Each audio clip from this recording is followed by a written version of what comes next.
교육연구 같은 경우에는 사실 여기 자세히 보면은 굉장히 좋은 티칭 모티리얼이 많아요. 그러니까 이거 레퍼런스를 잘 사용하시면 되고, 그래서 우리가 이 교육연구 이거를 보면은 우리가 우리 한국학교에서 학생들이 얼만큼 어떤 레벨을 가르치는가 하는 걸 알 수 있는 거거든요. 그래서 이걸 참고 자료로 쓰시기 바랍니다. 그러면 이제 백이성 한인 회장님을 여러분들에게 소개시켜 드리겠습니다. 박수! 여기서 안녕하세요. 아틀란타 한인회장 백이성입니다. 제가 오늘 목적은요, 전에 봄에 우리가 도네이션 2,000불 한다고 약속을 했었는데 약속을 지키려고 왔습니다.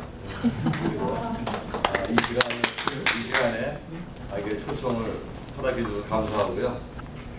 저도 한글학교 교장을 해봤어요.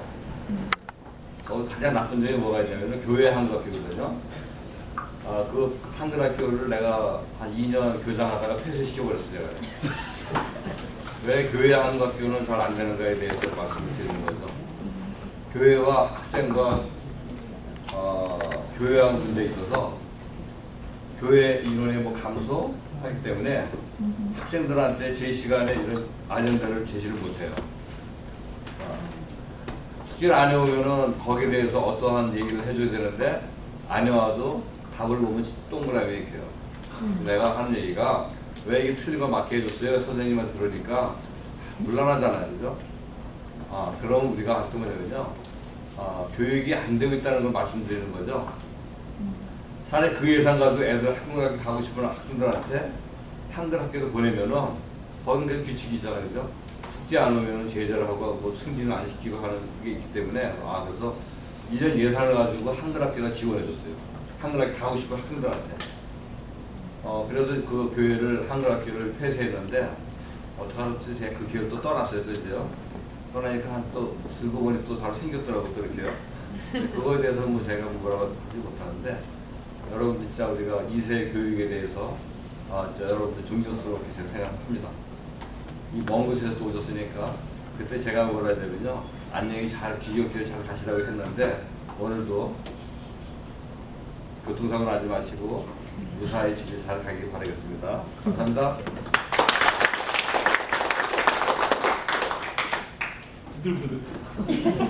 한글 아틀란타 한인의 역사가 2,000불 이렇게 좁은 역사가 사실 없어요. 이게 예산이 없기 때문에 저희는 아틀란타 한인회에 20불 한인 회비에 10%의 교육세를 저희가 징수해요.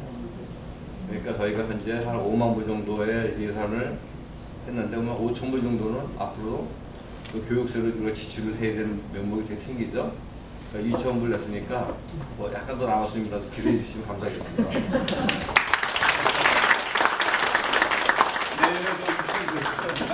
사회를 보겠습니다. 멀리서 오신 선생님들 환영하고요. 저는 오늘 사회를 보게 된 협의회 문화문화재 총리이자 애틀란타 한국학교 교장님 손희정입니다. 반갑습니다. 우리 선생님 하신 너무 반가우니까 좀 앞에 다 하셨습니다. 그래서 신앙사 해주셨고요. 우리 또 백이성 회장님 또 경력사를 해주셨는데 역시 그 한국학교에 몸을 담으셨기 때문에 그 한국학교의 중요성과 선생님들이 노골하기 때문에 또 오늘 이렇게 밖에서 모신 것 같습니다. 다시 한번 격려의 말씀, 감사의 말씀 드립니다. 우리 강의에 앞서 제가 한 분을 더 소개시켜드려야 될 텐데요. 이분은 아틀란타 조지아 상공회의소 이사장으로 계신 우리 김형률 이사장님이십니다.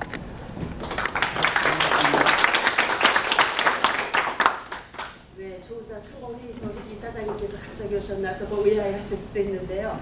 굉장히 한국학교에 관심이 많으세요. 그래서 오늘 또 이렇게 직접 교장선생님 만나 뵙고 저희 그 협의에서 무엇을 하는지 또 이렇게 직접 보시고 싶어서 오셨답니다.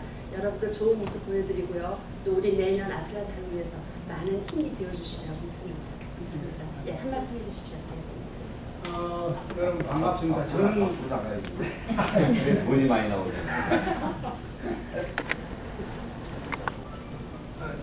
반갑습니다, 여러분.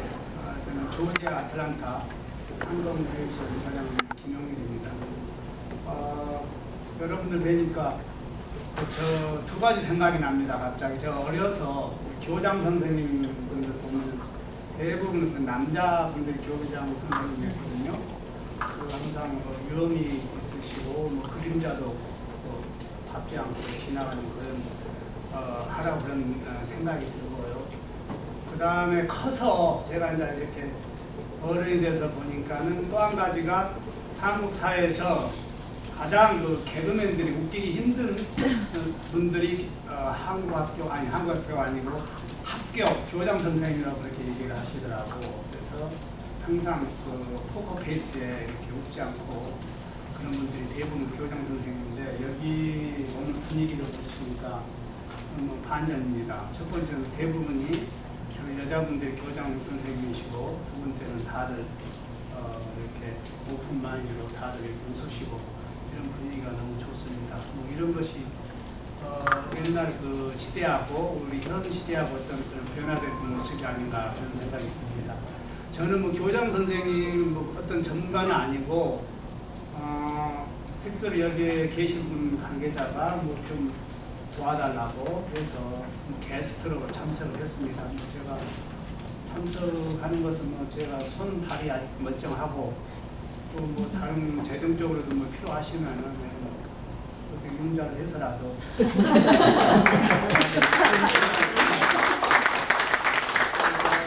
아무튼 먼 데서 오셨는데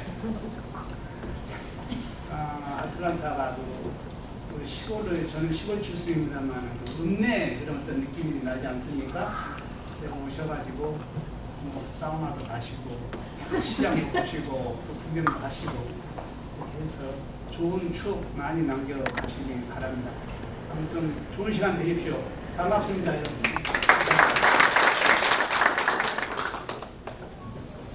다음은 우리가 강의를 듣는 시간이 될 텐데요.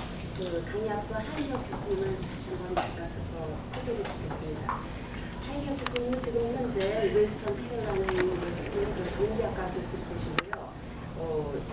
유니버시티 오브 미네소타에서 그 경제학 박사를 받으셨습니다. 그리고 지금 현재 14년간 지금 교수 생활하고 계시는데 2010년부터 14년까지 4년간 그 MBA 디렉터를 하셨다고 그러세요. 그러니까 경제학하고 사실 경영은 분야가 다른데도 불구하고 이 경영학 경영 MBA를 디렉터 하셨기 때문에 우리 교장 선생님한테 진짜 필요한 부분을 오늘 우리가 배울 수 있지 않을까 이렇게 생각을 합니다. 예, 다 같이 큰 박수로.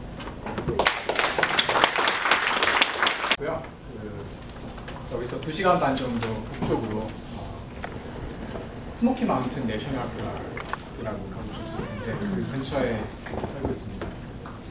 지금 있는 학교에서 이제 14년째 지금 경제학을 치고 있고요. 회장님께서 이런 귀한 모임에 이제 와서 좀 토크를 해달라고 하셔서 제가 가졌던 첫 질문이 과연 제가 그런 경험이나 자격이 있는가. 왜냐하면 경제학을 가르친다 그러면 이제 많은 분들이 첫 질문이 내일 주식이 오를까요? 이제 이런 걸 물어보세요. 사실 제일 모르는 것 중에 하나, 주식이 어떻게 될지. 왜냐하면 경제학이 그 돈을 버는 학문이라기보다는 돈을 어떻게 잘 쓰는 학문인가라는 생각이 좀 들어서 제가 자격이 좀 의심스러웠고 또 하지만 이제 같은 교육계에 있다라는 이제 그런 생각 때문에 그리고 소개받은 대로 제가 그 경영대학 디렉터를 하면서 이제 얻은 경험 그런 것들을 좀 여러분과 함께 나누는 그런 기회가 너무 저에게 이제 귀해서 네 덥석 네 하고 대답을 해놓고 바로 후회를 했습니다. 그래서 지난 한 달 동안 거의 한 달이죠. 3주 동안 고민을 거듭했는데요. 네, 혹시라도 한 가지라도 좀 도움이 될 수 있으면 이제 너무 감사하게 생각을 합니다. 오늘 저에게 1시간 정도 시간이 주어진 걸로 알고 있는데 혹시 뒤에서도 좀 잘 보이시면 좋겠는데요. 이런 순서로 좀 얘기를 해볼까 합니다. 바로 한국 학교 운영이라든지 그런 직접적인 내용에 들어가기 전에 먼저 리더십에 대해서 좀 간략하게 요새 경영대학에서 이제 가장 큰 화두라고 볼 수 있고요. 물론 이제 최근만의 일은 아니지만 다소 많은 변화가 있었기 때문에 리더십에 대해서도 잠깐 먼저 제 말씀을 드리려고 하고요. 그리고 저희가 이제 한국학교와 같은 비영리 단체를 운영에 대해서 얘기하기 전에 먼저 영리 단체, 흔히 기업이죠. 회사들이 어떤 식으로 성장을 하는가, 성공 요인에 대해서 좀 생각을 해보면서 거기서 혹시라도 우리가 물론 영리와 비영리는 기본적인 근본적인 차이가 있지만 혹시라도 배울 점이 있는가 한번 생각을 해보려고 하고요. 그리고 구체적으로 또 한국 학교에 들어가기 전에 이제 비영리 단체의 어떤 일반적인 모습 그런 운영에 대해서 좀 얘기를 해보려고 하고 그 다음에 이제 제가 알고 있는 한에서 한국 학교의 어떤 또 굳이 문제점이라기보다는 어떻게 하면 한 가지라도 조금 개선할 수 있고 더 나은 방향으로 나갈 수 있는가 그런 부분들에 대해서 좀 말씀을 드리려고 하고 만약에 시간이 허락이 된다면 지금 미국 내의 어떤 교육에서 크게 문제가 되는 한 두세 가지 이슈에 대해서 좀 이야기를 나눠보고 싶습니다. 그것이 직접적으로 한국 학교 내에서 일어나는 일은 아닐 수 있지만 여러분들이 직간접으로 혹은 가까운 장래에 틀림없이 경험하실 수밖에 없는 그런 사회적인 변화이기 때문에 그 부분에 대해서 말씀을 드리려고 합니다. 잘 아시는 것처럼 이제 맥킨지라는 그 유명한 컨설팅 펌이 있습니다. 근데 그 컨설팅 컴퍼니의 좀 특이한 점이 여러 가지가 있는데요. 그 중에 하나는 그 자기 펌을 광고를 안 해요. 아주 이제 프라이드가 하늘을 찌르는 거죠. 내가 굳이 나가서 우리한테 그 일거리를 주십시오 하지 않아도 이제 사람들이 다 알아서 온다라는 이제 그런 생각 때문에 안 하는데 맥켄지가 이제 기업 경영 컨설팅으로 굉장히 유명하지 않습니까? 그런데 이제 이 사람들이 한 번은 맨날 컨설팅 할 게 아니라 우리가 기업을 한번 해보자. 그러니까 그렇게 컨설팅 잘하니까 우리가 하면 오죽 잘하겠나 해서 이제 기업을 했다 실패했습니다. 그래서 사실 그 말씀을 왜 먼저 드리냐면 제가 이제 감히 여러분들 앞에서 이렇습니다. 이런 것들이 발견됐습니다라고 말씀을 드리지만 사실 가장 중요한 거는 제 강의나 여기에 나와 있는 내용이 아니라 여러분들이 이제 현장에서 학교를 운영하시고 또 기업인들은 또 기업을 운영하는 그 일이 가장 중요하고 힘든 일이기 때문에 컨설턴트나 어떤 그런 연구에서 어떤 그렇게 영감을 얻고 지식을 얻고 좀 인포메이션을 얻으실 수는 있지만 여전히 의사결정은 여러분들이 하시기 때문에 거기에 대해서 당연히 이제 책임도 따르겠지만 너무 혹시나 제가 이제 오피스에 앉아서 생각하는 것들이 현실과 괴리감이 있다면 스스럼지 말고 질문이나 코멘트를 해주시면 저희로 많은 배우는 시간이 될 것 같습니다. 리더십에 대해서 간략하게 좀 말씀을 드리면 우리가 전통적으로 이제 네 가지를 생각을 이야기해왔었습니다. 거래적 리더십, 계약에 관한 것이죠. 상황적.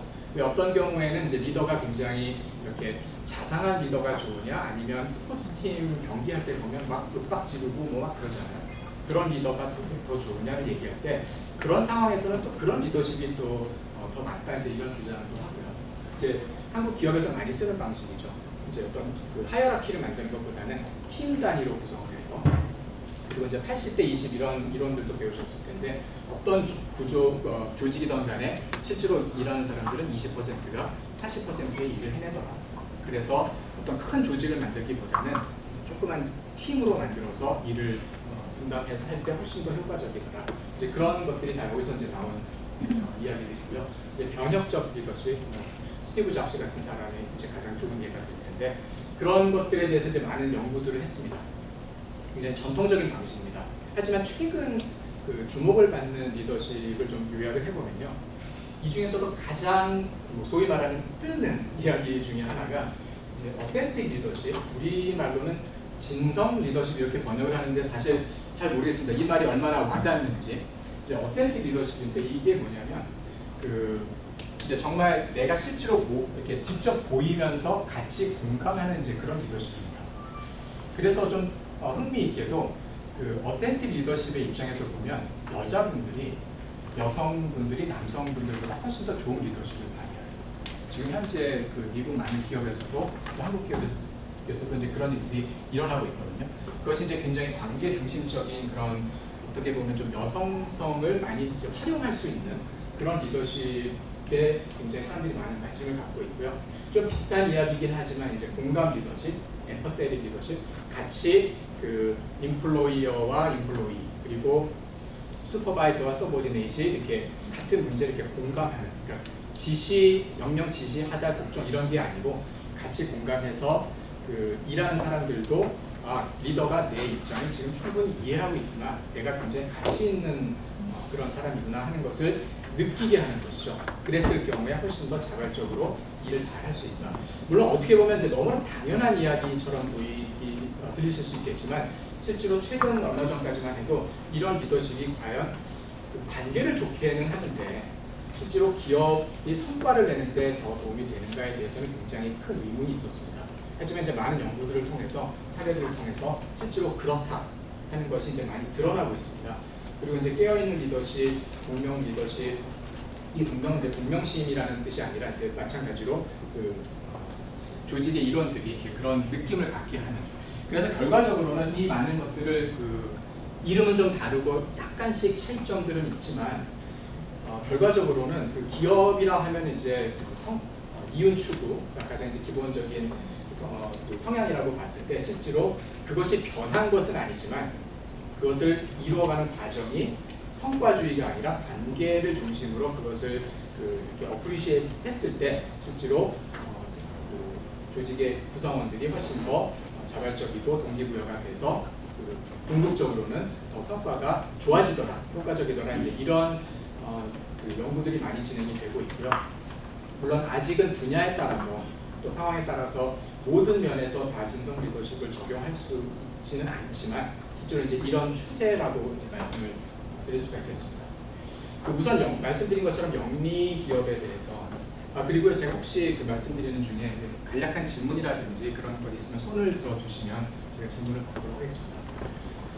그 전통적으로 경영대학에서 가르치는 그 기업 성공의 요인 이제 이런 것들은 그리고 이 슬라이드는 그 제가 회장님께 미리 보내드리진 않았는데 지금 이 컴퓨터에도 있고요. 제가 이제 드릴 테니까 만약에 카피를 원하시면 그 회장님께 말씀하시면 슬라이드 파일을 다 보내드리도록 하겠습니다. 웹에 올리겠습니다. 그 이제 전통적으로 이제 경영대학에서 가르치는 그 기업의 그 성공 요인 말씀드린 것처럼 리더십을 가장 이제 또 중요시하는 부분이 있고요. 그리고 이제 시장 지배력 말씀 쉽게 생각하실 수 있겠지만 경쟁이 많을수록 아무래도 기업하기 어려우니까 얼마만큼 시장을 장악하느냐 그런 데에 대한 노력, 또 경영 전략, 계획, 마케팅 우리가 흔히 많이 듣는 이런 부분들이 여전히 기업 성공에는 중요한 요소입니다. 최근에는 이제 그런 것들을 종합해 보면 잠시 후에 말씀드릴 그 비영리 조직의 성공 요인과 다소 이제 이렇게 대비가 되는 부분인데요. 내부 조직을 구조를 잘 맞추고 운영을 하는 것이 기업 성공의 굉장히 큰 열쇠라고 볼 수 있습니다. 그리고 최근에 이제 그 관심을 갖는 것들이 이제 윤리기업 그리고 사회적 기업. 그래서 탐스 같은 경우에 이제 신발을 사면 얼마를 아프리카의 그 학생들에게 보내준다. 이제 이런 식으로 기업들이 궁극적으로는 이윤 추구이기는 하지만 이것이 그냥 돈을 벌어서 우리가 갖는다라기보다는 사회적으로 도움이 되는 그런 쪽으로 기업 이미지를 바꾸고 실제로 이미지뿐만 아니라 노력을 할 때 오히려 중장기적으로는 기업들에게 도움이 되더라. 이제 이런 취지라고 설명을 드릴 수 있겠습니다. 그 최근 연구를 적게 쓸까보다는 어떻게 하면 차라리 많이 벌까를 생각하라는 거죠. 물론 이제 어떻게 보면 같은 이야기일 것처럼 동전의 양면처럼 보이기도 하지만 실제로는 또 코스트 세이빙에는 한계가 있다 보니까 레버뉴를 많이 올리는데 더 집중을 하는 것이 더 효과적이겠더라. 그런 이제 이야기고요. 그리고 이제 마지막으로는 이것 말고는 다른 부분은 없다. 이거 두 개가 거의 이제 기본이더라. 이제 이런 발견을 했습니다. 이것은 한 기업만을 연구한 게 아니고 이제 굉장히 많은 성공한 기업들을 상당히 오랜 시간 동안 이제 연구를 해서 나온 보고서인데 굉장히 참고할 만한 내용이 있다고 생각이 들었는데요. 이제 비영리 단체로 좀 넘어가 보도록 하겠습니다. 우리가 흔히 비영리 단체를 영어 표현으로 난프라핏이라고 하잖아요. 이제 큰 말 아니죠. 난프라핏이라고 하는데 저는 개인적으로 이 말이 조금 그러니까 오해의 소지가 있다고 생각이 들어요. 왜냐하면 난프라핏 그러면 마치 프라핏을 내면 안 되는 것처럼 들려요. 난프라핏이. 그러니까 비영리 단체는 영리 추구가 목적이 아니죠. 이 단체를 운영해서 돈을 버는 게 목적이 아닌데 그 뜻이 바로 어떤 그 사건, 어떤 행사, 어떤 일에서 프로핏을 내면 안 된다라는 말처럼 들리는 오해 소지가 좀 있습니다. 실제로 미국에서도 이제 이 두 단어는 거의 차이 없이 이제 사용이 됩니다. 누구는 non-profit, 누구는 not for profit이라고 표현을 하는데 제 생각에는 그런 오해 소지를 좀 없애기 위해서 not for profit이 더 적당한 말이 아닌가 싶습니다. 그 의미는 뭐냐면 profit을 내요. 예를 들어서 생각해 보세요. 바자회를 한다고 한번 생각해 보세요. 이윤을 내야 되잖아요. 그 펀드레이징을 위해서 골프 행사를 한다고 생각해 보세요. 이윤을 내야 되잖아요. 만약에 골프장 빌리고 모든 비용 드는데 1인당 100불이 드는데 1인당 100불만 받으면 안 되잖아요. 150불로 하고 100불이 들면 50불을 남겨야 되잖아요. 그래야 이게 펀드레이징이 되잖아요. 근데 이것을 우리는 프로핏이라고 말을 하지는 않죠. 하지만 프로핏이죠. 왜냐하면 비용과 수입과 지출에서 차이가 나면 프로핏이잖아요. 근데 그것을 목적으로 하는 게 아니죠. 그런 의미에서 non-profit이라기보다는 not for profit. 왜냐하면 그런 그 펀드레이징 행사들도 이제 하고 계실 텐데, 물론 이제 그 부분에 대해서는 약간 의견 불일치가 좀 있는 것은 알고 있습니다. 과연 그런 일을 해야 되는가, 아니면 그냥 100% 처음부터 그 기부 형식으로 받아야 되는가에 대해서는 이제 방법론에서도 많은 차이가 있는 줄로 알고 있지만, 한번 이 부분에 대해서 not for profit, 얼마만큼 프로핏을 내는 것이 과연 합리화될 수 있는가 하는 것도 한번 생각을 해보실 필요가 있다고 생각합니다. 많은 연구들이 있는데 그것을 한번 요약을 해보면요. 비영리 단체의 성공 여부, 아까 제가 잠깐 전 슬라이드로 돌아갈게요. 전 슬라이드에서는 내부 조직의 구조와 운영이 굉장히 성공에 중요한 요인이었습니다. 영리 기업에 있어서 아주 효과적으로 효율적으로 운영이 될 수 있도록 내부 조직을 잘 만들고 운영하는 것이 굉장히 중요한 부분인데, 비영리 단체에서도 물론 그것이 중요합니다. 중요하지 않다는 뜻으로 말씀드리는 것이 아니라, 하지만 비영리 단체의 경우에는 정부나 기업, 다른 비영리 단체, 그리고 개인, 이 중에는 이제 도네이션 하는 분들도 포함되겠지만, 그런 여러분이 운영하고 계시는 단체의 내부보다는 외부에 있는 그런 개체들과 굉장히 잘 조화를 이루고 그들의 얼마큼 잘 여러분들이 하고자 하는 일에 동원이라는 말이 조금 뉘앙스가 좀 그렇긴 하지만 얼마만큼 잘 협력을 하는지가 비영리 단체의 성공에는 굉장히 중요한 요인이다. 어떻게 보면 가장 중요한 요인이다라는 그런 말씀을 이제 드리고 싶습니다. 여러분들에게 던져지는 도전은 굉장히 클 거라고 생각이 들고요. 만약에 이렇게 생각을 안 하셨으면, 혹시 이미 이 부분에 대해서 굉장히 관심이 많고 활동하시는 분들은 아마 고개를 끄덕이실 수도 있을 것 같은데, 그 뜻은 뭐냐면요. 안을 내부 조직을 잘 만들고, 그 다음에 우리가 좋은 프로그램을 만들었으니까 잘 될 거야. 마치 어떤 회사가 내가 좋은 프로덕트를 만들었으니까 이것은 사람들이 써보기만 하면 결국은 그 진가를 알아서 잘 팔릴 거야 하는 이제 그런 식의 생각이죠. 그것이 잘못됐다는 말씀을 드리는 건 아닙니다.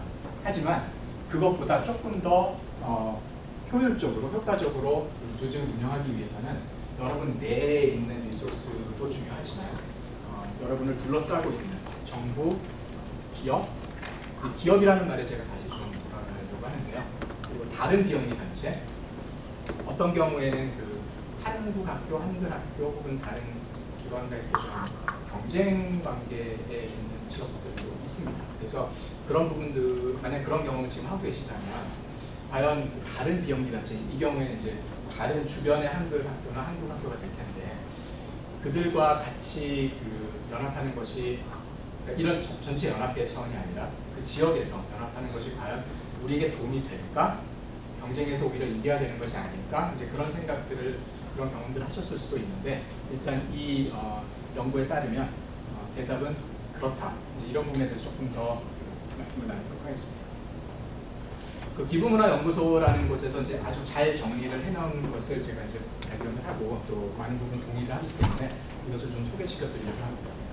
아직까지는 이제 구체적으로 한국 학교까지 가진 않았지만 비영리 단체의 성공한 단체들이 어떤 일들을 주로 하는가, 어떤 그 마인드셋을 갖고 있는가를 이제 봤을 때 첫 번째는 사업 수행과 정책 활동. 정책 활동이라고 한다면 이제 여러분의 경우에는 되게 어떤 그 다른 곳과 연대하는 문제, 그리고 정부나 다른 연합회와 교섭하는 문제, 이제 그런 것들이 될 수도 있겠죠. 그리고 그 교과 과정에 대해서 좀 그 개선을 하시고자 할 경우에는 이제 그런 부분도 또 연결이 될 텐데, 여러분들이 하는 사업이 이제 이 경우에는 이제 한국 학교를 운영하는 것이라고 본다면 그 부분과 또 다른 내부적인 활동을 동시에 진행해야 된다는 뜻입니다.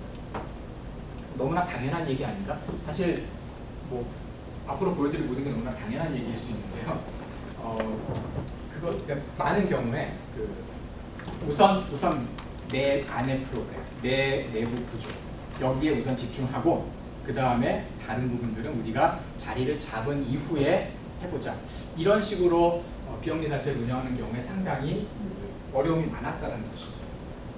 한 번에 그 인원도 부족하고 뭐 자금도 부족하고 그런데 어떻게 이런 것들을 다 하겠냐 싶어서 한 번에 하나씩 내부적인 거 먼저, 외부적인 거는 나중에 때가 되면 이랬을 경우에는 오히려 성공 확률이 낮아지고 처음에 굉장히 자원이 부족하더라도 여러분들이 하시는 그 매주 하는 그런 그 한국 학교 운영과 또 말씀드린 이제 그 주변과의 관계를 같이 진행하는 것이 이제 맞다는 그런 말씀이고요.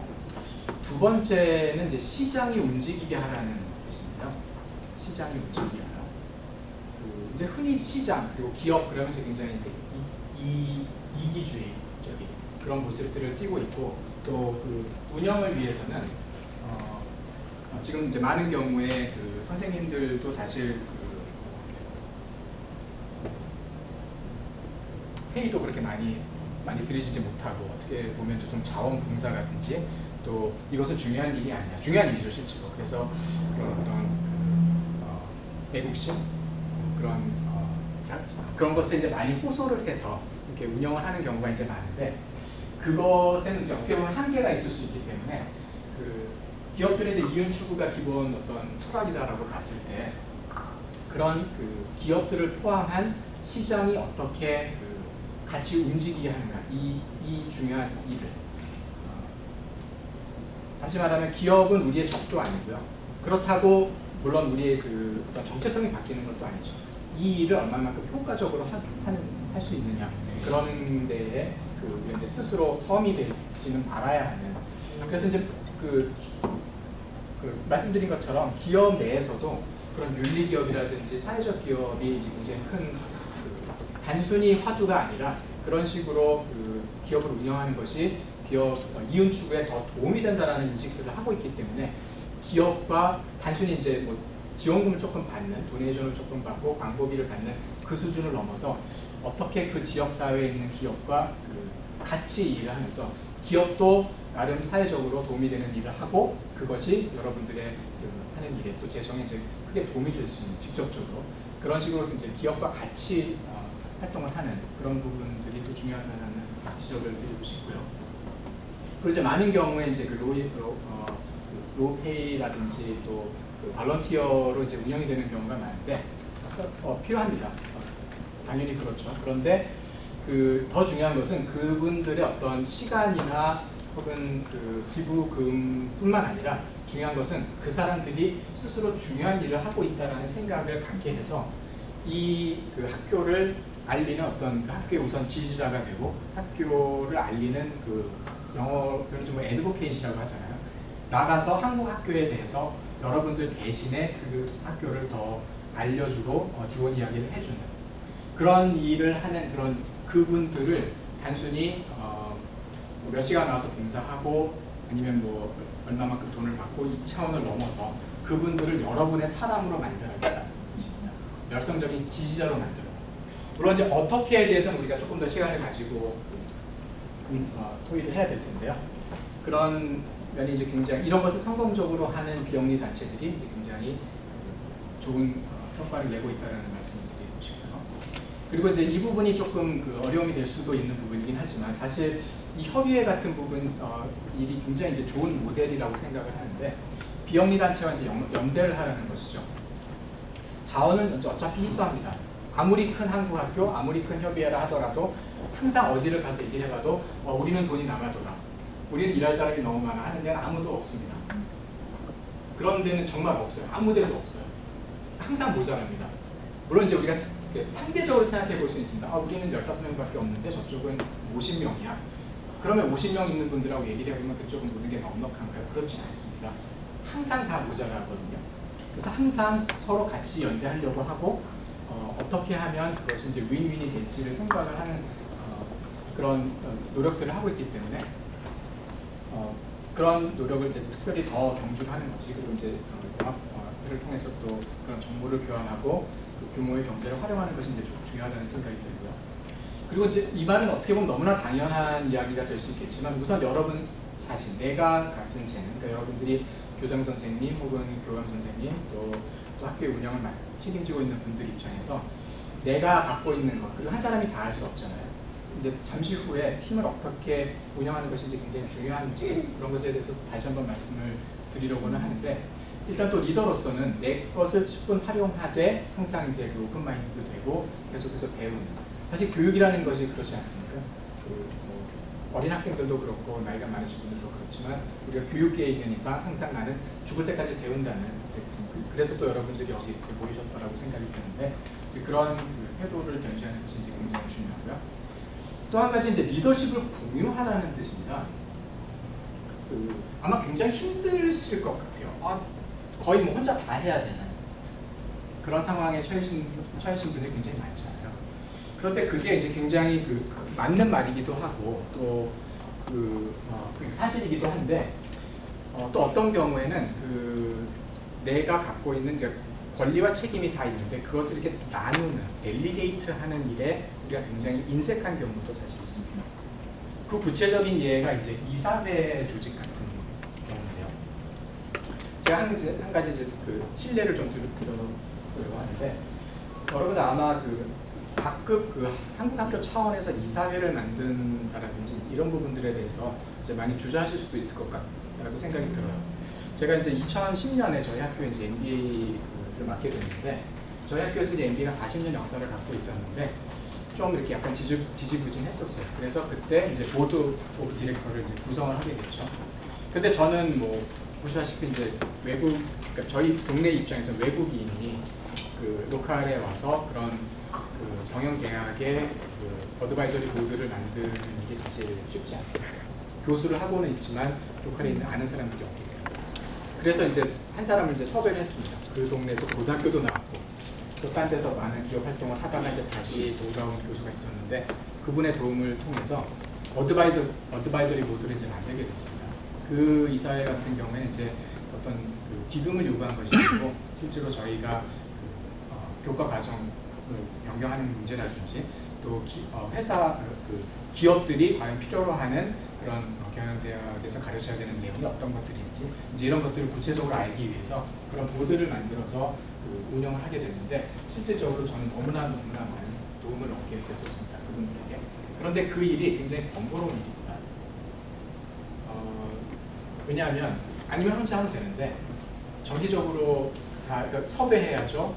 모아야죠. 그분들에게 보고해야죠. 그리고 모아놓고 얘기를 들어보면 항상 또 지적이 나오죠. 그것이 이제 다 그 프로그램을 위한 것인 거는 알지만 스스로 괜한 짓을 했나 하는 생각이 들 때도 있었어요. 그래서 리더십을 공유한다라는 부분이 사실 이 일 굉장히 힘든 일이니까 같이 할 사람 없어서 못해요라고도 생각할 수 있지만 그 역할을 분담해서 같이 여러분들의 책임과 권리를 나누는 일이 굉장히 중요하다는 생각이 들고요.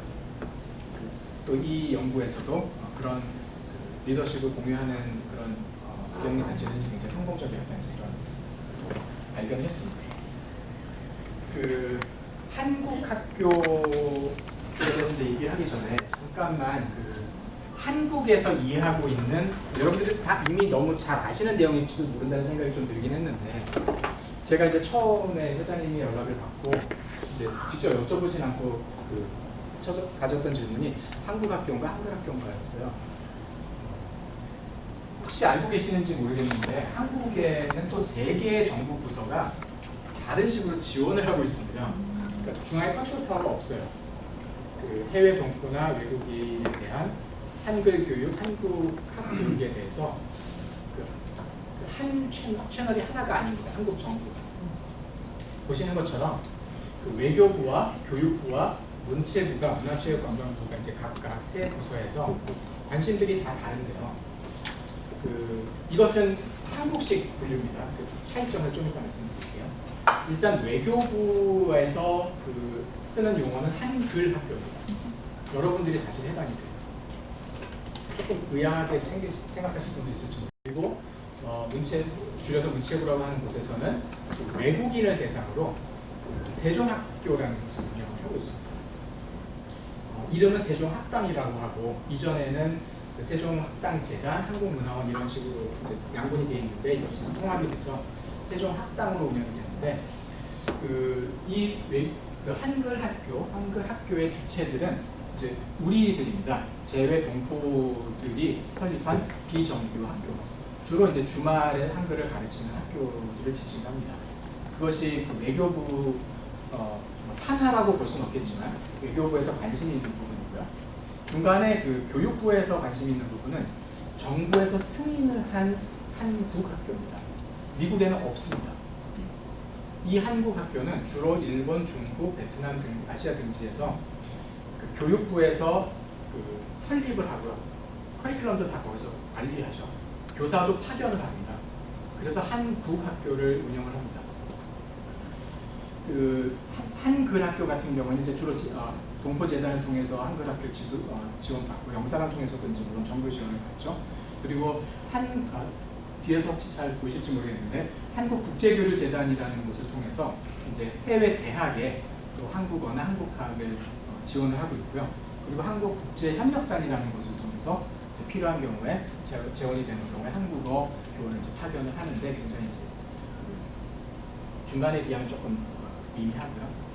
지금 현재 이 숫자는 이제 매번 바뀌지만 거의 117개국에 거의 한 2,000곳, 어떤 자료를 보면 또 한 2,000곳 이상, 어떤 자료에서는 3,000곳이라고 나와 있는데 한글 학교가 이제 운영이 되고 있습니다. 전 세계에서. 전 세계 한 200개 나라가 있다라고 봤을 때 거의 우리가 아는 나라는 뭐 다 있다라고 볼 수 있겠죠. 이것이 한국 사람들이 한국 정부에서 생각하는 한글 학교입니다.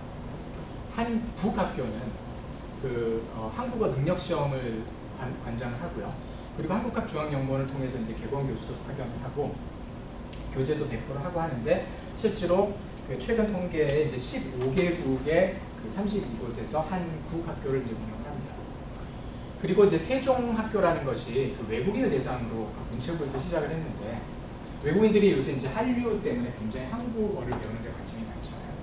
그래서 좋은 점도 많이 있지만 이제 어떤 문제가 생긴 지역들이 있냐면 이 세종학당과 한글 학교가 이렇게 약간 경쟁 관계에 들어가는 지역들이 있고요. 그리고 또 한 가지는 우리 이제 2세랑 3세를 생각했을 때 이런 한국어 교육 입장에서 생각해 본다면 걔네가 외국인이냐 동포냐가 구분이 불분명합니다.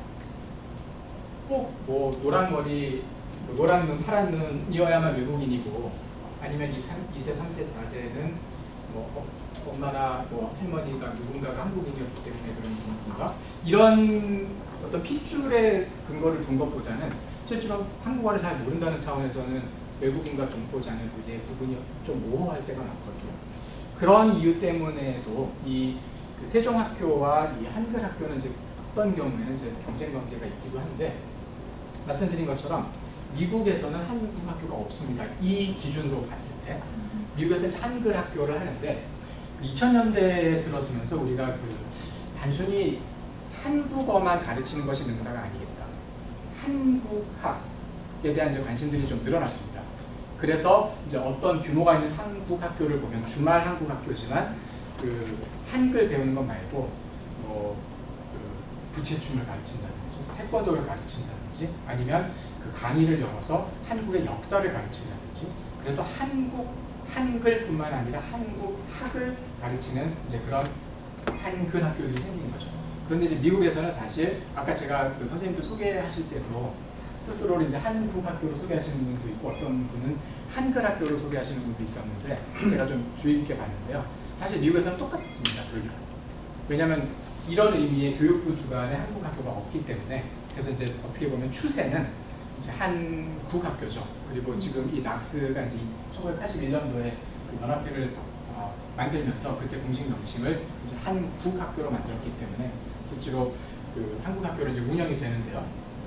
하지만 용어가 한국 학교든 한글 학교든 떠나서 이제 그 어떤 뭐랄까요 필요 그리고 방향이 한글을 여전히 가르쳐요. 한국어 가르쳐야 되는 건 분명하지만 그것을 넘어서서 한국학에 대한 그런 관심들이 한국 학교를 운영하시는 분들 중에서도 이제 늘어나고 있고 또 그것을 배우려는 사람 입장에서도 굉장히 많이 늘어나고 있습니다. 그래서 그런 용어도 조금 필요한 부분이 뭐냐면 그 정보 지원을 받을 때 일단 한국에서 어떻게 우리를 알고 있는지를 알아야 되거든요. 한국에서 한국 학교라 그러면 이것을 지칭할 때가 상당히 많습니다. 사실. 특히 정부와 직접 상대를 해야 되는 경우. 그래서 그런 부분들을 조금 차이점을 이해하고 계시는 것이 그런 정부와의 관계에 있어서는 좀 도움이 될 거라고 생각이 듭니다. 문제점을 제가 뭐 여기서 다 일일이 지적을 하거나 거기에 대해서 토론하려는 생각은 없고요. 그 재정 부족 문제는 이제 어디에나 있는데 이제 좀 구체적인 이야기, 한국 학교에 대한 이야기를 좀 해보면. 교수님, 네. 질문. 네, 말씀하십시오. 요 전에 그 주제에 대해서요. 지금 제가 약간 혼동이 가는데 말씀하셨던 것처럼 저희 한국 학교와 한글 학교가 많이 섞여 있는 것 같은데 저희는 생긴 지가 얼마 안 됐기 때문에 한국 학교라고 불러라는 명칭을 그 말씀을 들어서 한국 학교로 지금 불리고 있는데 저 개인적인 생각에서는 한글 학교가 맞다고 생각하고 있거든요. 근데 요걸 지금 제가 요걸 보면 컨펌을 했어요. 그게 맞는데 왜 그러면 우리는 계속 한국 학교로 불러야 되는지 거기에 대해서 뭔가 좀 예, 회장님께서 더 좋은 대답을 갖고 계실 것 같긴 한데 제가 이해하고 있는 바로는 말씀드린 것처럼 미국은 좀 특이한 것이 한국 교육부에서 자기들 기준에 따른 한국 학교를 세운 적이 없어요. 미국 내에서는 자체적으로 동포들이 다 자체적으로 그 일들이 진행이 되어 왔거든요. 그러면서 1981년에 낙스가 생길 때 한국학교라는 이제 명칭을 사용하게 됐습니다. 물론 이제 그 명칭을 사용했다고 해서 뭐 한국 정부와 무슨 트러블이 있거나 이런 것은 없었습니다. 그리고 말씀드린 것처럼 또 미국에 한해서는 한국학교라는 이름과 한글학교라는 이름을 그냥 사람들이 거의 그냥 구분 없이 이제 사용을 코리안 스쿨, 그냥 코리안 스쿨이 되니까요. 예, 그리고 또 현실적으로 많은 미국에 있는 한국학교가 이름이 어쨌든 간에 규모가 상당히 작은 경우가 많고 또 한국어만을 가리키는 경우가 많다 보니까 일반인들 입장에서는 그냥 한글 학교 뭐 이렇게 이제 생각을 하고 굳이 뭐 이런 용어를 이렇게 정리하면서까지 구분하면서까지 그럴 필요가 없는데 사실 어떻게 보면 제가 좀 불필요한 말씀을 드려서 혼선을 빚는 건지도 모르지만 말씀드린 것처럼 왜 이 말씀을 드리냐면 한국 그 정부 법률을 보면 이런 식으로 규정이 되어 있거든요. 그렇다고 이제 우리가 규정을 어기는 뜻은 아닙니다. 근데 한국 정부에서 생각하는 한국 학교, 이제 만약에 한국의 그 공무원들하고 한국 학교에 대해서 얘기한다면 아마 많은 분들이 그분이 이제 어느 부서에 있냐에 따라 다르겠지만 이쪽을 생각할 가능성도 많기 때문에 우리가 좀 스스로 조심해야 될 필요가 있습니다. 예. 우리가 제도국제에서 지원을 받을 때 거기서 그 명시를 해요. 정부에서 인정하는 정부학교가 아닌 학교는 한국 학교라도 꼭 한글 학교도 이름을 명시해서 보내라고 이거는 저희 우리 자생적으로 생겼다고 했잖아요. 82년에도 우리가 한국 학교라는 말을 쓰고 있었는데 한류가 뜨고 정부에서 뭐 밖으로 싸움이라고 그럴까? 예산을 타서 하다 보니까 자기들이 그냥 한글 학교라고 만들어놓은 그 프레임을 만들어버린 거예요. 거기에 삐 나면 돈 안 주겠다. 그런 시스템으로 이제 나왔기 때문에 우리는 돈을 받을 때는 한글 학교라고 하고. 그런데 또 한 가지 그 중요한 게 그 정부에서 이제 예산 편성하고 정책 편성할 때 그분들은 이제 이런 마인드를 갖고 있거든요. 그래서 우리가 주의해야 되는 게 예를 들어서 한 국학교를 지원한다라고 하면 그것이 그 돈이 바로 우리에게 온다라고 생각하면 안 됩니다. 한국 정부에서 한국 학교 지원한다는 얘기는 이쪽의 가능성이 굉장히 많아요. 뭐 베트남이라든지 뭐 동남아시아 또는 중국에 있는 학교. 그래서 어떤 그 법률이라든지 뭐 기사를 보실 때에도 한국에서 나오는 경우에는 그것을 이게 우리한테 정말 직접적으로 우리를 지칭하는 것이 아닌지를 좀 구분하실 필요가 있기 때문에 제가 그런 말씀을 드렸습니다. 그래서 이제 재정 구조 문제, 사실 제가 어떻게 하면 여러분의 재정이 훨씬 좋아지겠습니까라는 답을 알면 그 말씀만 딱 드리고 집에 가면 좋을 것 같은데 그렇게 단순한 문제는 아닌 것 같지만요. 대개의 경우에는 이제 그 학교마다 차이가 있겠지만 이제 예산의 한 80%, 85%, 어떤 경우 이제 90% 정도까지가 이제 수업료에 의존하는 경우가 상당히 많죠. 그러다 보니까 이제 학생 수에 따라서 예산을 세우기도 굉장히 어렵고 집행하기도 굉장히 어려운 부분은 또 실제로 학교 운영 경비가 이제 많이 필요한데 전체 예산의 한 이제 뭐 렌트도 내고 여러 가지 선생님 드리고 나가면 대개 한 10% 내외 정도로 그 실제로 학교 운영을 하는 그런 어려움들이 이제 아마 대부분 갖고 계실 것이고 저보다 훨씬 더 구체적인 내용은 잘 알고 계실 텐데요. 그 몇 가지를 강조하고 싶은 부분들이 이제 인다운먼트 펀드라든지 예비비를 설정하는 문제에 대해서 좀 말씀드리고 싶은데요. 정부 지원금이 이제 있죠. 지금 작지만 있습니다. 그런데 제가 히스토리를 정확히는 잘 모르는데 되게 이제 그 인플레이션 같은 것을 이렇게 좀 고려하지를 않기 때문에 여러분들 혹시 지금은 이제 그 물가 상승이 그렇게 높지 않지만 대략 한 20년 전에 비하면 한 거의 50% 이상 올랐다고 생각하시면 됩니다. 만약에 한 15년, 20년 전에 1,000불을 받았는데 지금도 1,000불을 받는다고 한다면 사실은 반밖에 못하는 거예요. 그런 어떤 인플레이션을 고려하지 않고 지원금이 책정이 되고 있어서 굉장히 어려움이 많이 있고요. 그리고 지금 해외 한인 교육 지원에 대한 등에 관한 법률 개정안이 사실은 18대 국회부터 나왔다가 무산되고 19회 때에 나왔다가 무산되고 지금 한국의 20대 국회가 다시 지난 여름에 열려서 이제 다시 또 추진을 하는데 사실 너무 오랜 시간 동안 이 법안이 이제 충분히 검토도 되지 못하고 하다 보니까 믿어도 되는가 하는 이제 그런 좀 뭐랄까요 좌절감마저 이제 갖게 되는데 또 그래도 기대를 해봐야 되기는 하겠죠. 구체적인 이제 몇 가지를 좀 이제 말씀을 드리면 운영팀 부분은 이제 학교에 이제 운영팀들이 다 있으시잖아요. 교장 선생님, 교감 선생님, 천 이렇게 다 이제 운영팀들이 있으시는데 아까 말씀드린 것처럼 그 운영팀을 얼마나 효과적으로 잘 사용하고 활용하고 있는가에 대한 질문이 아마 가장 선행돼야 되는 질문이라고 생각합니다. 물론 초반에 비영리 단체의 성공 여부는 내부적인 것보다는 이제 외부적인 것이 조금 더 강하다 이런 말씀을 드리기는 했는데 우선 두 가지를 같이 고려해야 되는 차원에서 생각을 해본다면 여러분들의 이제 이 팀에는 이제 이사진도 들어갑니다. 그리고 그 팀을 어떻게 잘 관리하는가.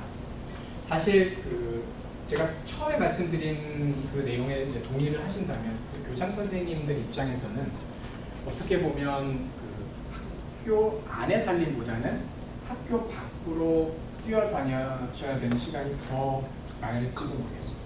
그것이 낮을지도 모르겠습니다. 만약에 그렇지 못하시다면 지금 여러분 상황을 제가 잘 모르지만 그리고 여러분들이 얼마나 어떤 규모인지 또 어떤 팀을 갖고 계신지 잘 모르지만 여러분들이 교장 선생님이신데 아니면 아니시지만 여러분들의 교장 선생님이 대부분의 시간을 그냥 학교의 어떤 일상의 업무들 그런 것에 더 많은 시간을 보내고 계신다면 아까 말씀드린 두 가지를 같이 시작하는 부분들에 있어서 다소 지금 부족한 부분이 있지 않을까 하고 한번 자문을 해보셔야 된다는 얘기입니다. 일례로 저희 이제 대학 같은 경우 물론 이제 한국 학교와 어떤 주립대학을 비교한다는 건 많이 규모에 있어서는 말이 안 되지만 대부분의 대학이나 초중고도 비슷한데요. 저희 대학 같은 경우는 이제 챈설러가 있고 프로보스트가 있습니다. 한국식으로 하면 총장이 있고 이제 부총장이 있는 것이죠. 학교 안에 대부분의 모든 일들은 다 부총장이 합니다. 프로보스트. 이 교수한테 종신을 줄 것인가, 내일 눈이 많이 왔는데 학교 문을 닫을 것인가, 열 것인가, 그런 모든 일들은요 다 부총장이에요.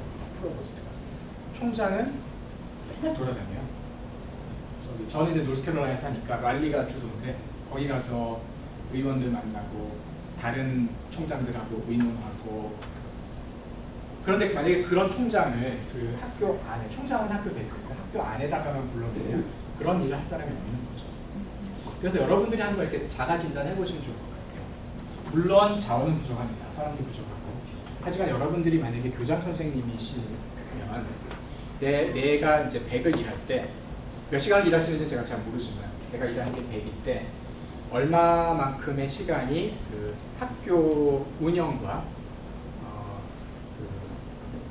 그런 아주 중요하지 않다는 뜻은 아닙니다. 학교 운영이 가장 중요하지만 그런 세부적인 운영을 하는데 여러분들이 시간을 쓰고 계시는 반면 혹은 협의회와의 관계라든지 다른 교장님들과의 관계라든지 어떤 펀드레이징을 위한 노력이라든지 외부적인 일에 얼마만큼의 시간을 쓰고 계시는지 어떤 정확한 룰은 없습니다. 꼭 50%, 70% 이런 룰은 없지만 여러분들이 쓰는 시간이 결국은 학교의 현 상태와 또 미래를 좌우한다는 그런 생각을 한번 해보시면서 물론 그렇게 된다 본다면 학교 안의 살림을 운영하는 사람들이 필요하겠죠. 여러분들을 대신해서. 그러니까 제가 이제 도전하고 싶은 부분 중에 하나는 교장 선생님이 학교의 모든 것을 다 아셔야 되죠. 물론 아셔야 되는데 그 모든 것을 다 일일이 확인하면서 다 그것에 너무 많은 시간을 쓸 경우에는 다른 일을 할 수가 없는, 그래서 리더십의 공유의 문제도 여기서 생길 수 있습니다. 그런 일들을 할 수 있는 분이 어떤 분인가? 살림 하는 분, 학교 살림 하는 분을 그러니까 여러분들의 젊은 사람들 쓰는 말로 아바타라고 하죠. 내 분신 조금 더 그런 밖으로 눈을 돌릴 수 있는 시간을 여유가 생깁니다. 이렇게 말하면 좀 너무 현실을 모른다 이제 말씀하실 수도 있겠지만 사실 한국 학교의 규모가 얼마나 크고 작은가를 떠나서 이 일은 거의 모든 기관에서 다 하고 있습니다. 올해 계획, 그리고 5년 후에 어떤 모습일까? 10년 후에 어떤 모습일까? 10년 후의 모습이 아주 구체적이지는 않을 수 있죠. 그리고 10년 후에 그 계획을 지금 세워놓고 10년을 기다리는 것은 아니고요. 이 일을 내년 하는 거죠. 이 일을 내년. 그러니까 올해는 어떤 사업을 할까? 이것은 다들 하고 계시잖아요. 그런데 이 부분은 좀 관심이 없으세요. 왜냐하면 그때까지 내가 교장일지도 모르겠고 그렇긴 합니다. 하지만 그거를 떠나서 그렇게 되면 이런 계획이 수립되지 않으면 사람에 따라서 바뀝니다. 열심히 하시는 분이 있을 때는 너무너무 잘 되다가 그분이 이제 번아웃돼서 그만두시니까 한국학교가 문을 닫는 경우까지도 있고, 그래서 이런 그 계획을 5년 중기 장기 계획이라고 해서 5년마다 한 번씩 하는 게 아니고요.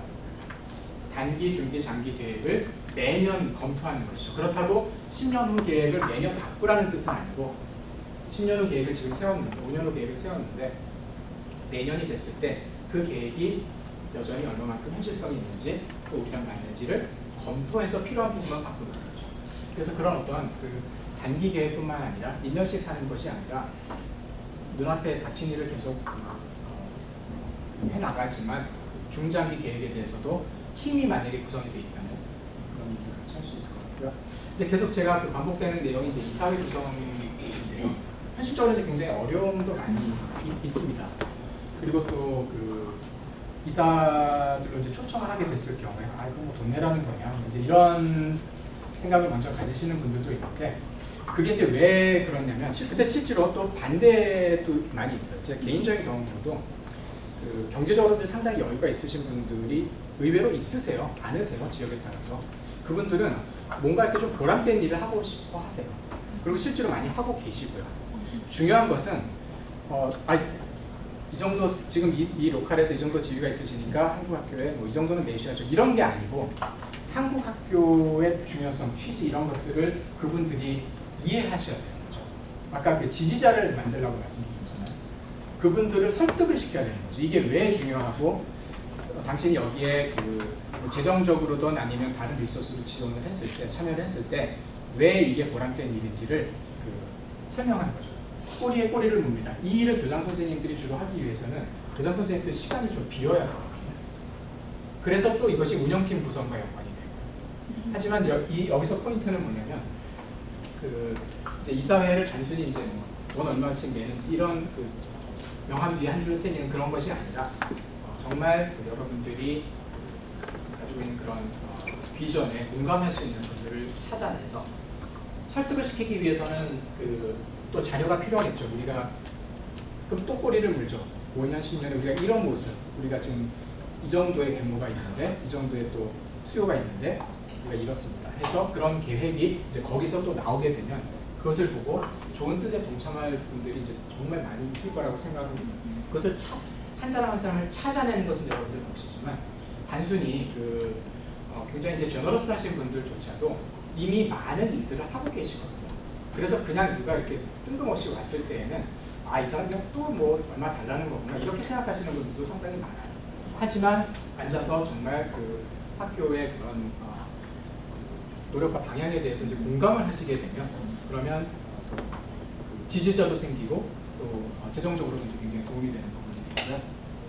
이사회의 경우에는 이제 직접적으로 재정적인 도움을 주시는 분들도 있고 이제 그렇지 않은 분들도 있긴 하지만 그것은 이제 여러분들 형평에 맞춰서 해야 될 일이긴 하더라도 일단은 그런 부분들에 한번 굉장히 심각하게 아직 고려를 안 하셨었다면 생각해 보실 필요가 있겠고요. 제가 뭐 공인회계사나 이런 것을 아니기 때문에 그런 세부적인 내용에 대해서는 말씀드릴 그런 위치에 있지도 못한데 이 세금 혜택 받는 문제도 굉장히 갈등이 되는 부분 중에 하나라고 생각이 됩니다. 왜냐하면 non-profit organization으로 등록을 하게 됐을 경우 이제 유지비가 들잖아요. 그럼 사실 빡빡한 살림에 정부에 몇백 불 더 내는 것이 과연 우리가 잘하는 일인가? 그리고 우리가 비품을 살 때 그렇게 뭐 혜택을 많이 받을 일도 없는데 오히려 배보다 배꼽이 더 큰 게 아닐까? 이런 주판을 계산기를 두드리게 되는데 그런 면도 물론 있기는 하지만 또 한 가지 중요한 것들이 이제 아시겠지만 기부금을 낼 때 이제 세금 공제, 세금 혜택을 받는지 여부에 대해서 또 굉장히 민감하신 분들도 많이 있어서 실제로 한국 학교에서 이제 기부금을 개인에게 받을 때 non-profit으로 등록이 돼 있는지 아닌지 그런 세금 자료를 만들어 드릴 수 있는지 없는지에 따라서도 결정에도 영향을 주고 또 금액에도 영향을 줍니다. 사실 굉장히 중요한 부분입니다. 그래서 너무 이거 지금 만드는데 제가 정확히 지금 얼마 각 주에서 얼마가 되는지는 잘 모르겠지만 수백 불이 들잖아요. 최소한. 그래서 이거를 과연 유지하는 게 좋은가? 괜히 그냥 운영비만 축내는 게 아닌가? 그렇게 생각하실 수도 있는데 한번 그거는 너무 단기적으로만 생각하시지 말고 조금 더 그러니까 기부를 받기 위해서는 우리가 받을 준비가 돼 있어야 되잖아요. 그런 관점에서도 한번 아직 그런 것을 고려하시지 않았다면 한번 도전해 보시는 것도 좋을 것 같습니다. 지원금 모금과 이제 그런 연관이 있는데 이 지원금 모금에 대해서 이제 아까 처음에 말씀드린 not for profit의 문제를 다시 한번 생각해 봐야 되는데요. 이제 많이들 하시는 것이 이제 바자회나 골프 실성 골프 대회 이런 것들도 하시잖아요. 이제 어떤 기관들은 그런 것 별로 이렇게 뭐 몇 푼이나 모으냐 그리고 또 그런 행사 걸려서 돈 모으는 게 합당하냐 이제 여러 가지 여러분들의 철학이라든지 그런 배경이 다르실 거라고 생각을 합니다. 그래서 제가 뭐 이건 하십시오 마십시오 이렇게 말씀드릴 수는 없는데 아까 처음에 말씀드린 것과 이제 조금 맥을 같이 해서 non-profit이 아니라 not for profit이라고 생각을 해본다면 개인에게 아주 100% 처음부터 기부금을 주십시오 하는 방식만 도집을 하실 수도 있고 그렇지 않고 어떤 다른 수익 사업을 통해서 그런 지원금을 이제 모금하게 되는데요. 한 가지 이 문제는 이제 굉장히 좀 더욱더 논쟁의 여지가 있는 부분인데 제가 이제 개인적으로는 제가 사는 곳이 조금 시골이거든요. 한국 교회가 없습니다. 그래서 미국 교회를 다니는데 저희 미국 제가 다니는 교회에서 교회 바로 옆에 이렇게 아웃도어 스토리지 있잖아요. 아웃도어 스토리지 한 30개 정도를 운영을 해요. 교회에서. 그래서 이제 말들이 많아요. 아니 교회에서 그런 돈벌이를 그러니까 남는 땅에 스토리지를 지어놓고 그걸 이제 렌트를 준 다음에 그럼 이제 돈이 생기잖아요. 그거를 이제 성교비로 쓰거든요. 근데 이제 어떤 용도로 쓰느냐를 떠나서 교회에서 비즈니스를 공식적으로죠. 비즈니스를 하는 것에 대해서 교인들 간에서도 말이 많고 이제 그런데 말씀드린 것처럼 그런 일을 하는 게 맞느냐 틀리느냐 이제 이런 것을 제가 말씀드리려는 것은 아니고 거기에 대해서는 아마 뭐 하루 종일 얘기를 해도 끝이 안 날 것 같긴 한데 아마 처음에 말씀드린 이제 비영리 단체라는 것이 과연 어떤 단체이고 어느 선까지 할 수 있어야 되고 또 한 가지 이제 모이는 곳이 아무래도 교회이다 보니까 어떤 그런 만약에 영리 이익이 남는 일을 했을 경우에 이제 한 국학교에서는 아무 문제가 만약에 없다 하더라도 그 장소가 교회이다 보니까 또 이제 약간의 아니면 좀 더 심각한 그런 컨플릭트가 생길 수도 있고 그런 부분들은 이제 여러분들이 굉장히 조심스럽게 접근을 하셔야 되긴 하겠지만 실제로 지원금을 모금하기 위해서 이제 그런 수익 사업을 하는 부분들에 대해서 굉장히 좀 뭐랄까 한번 또 처음부터 한번 다시 생각해 보실 수 있는 그런 기회도 필요하지 않겠는가 하는 이제 그런 생각으로 제가 좀 조심스럽게 이제 얘기를 말씀을 드립니다.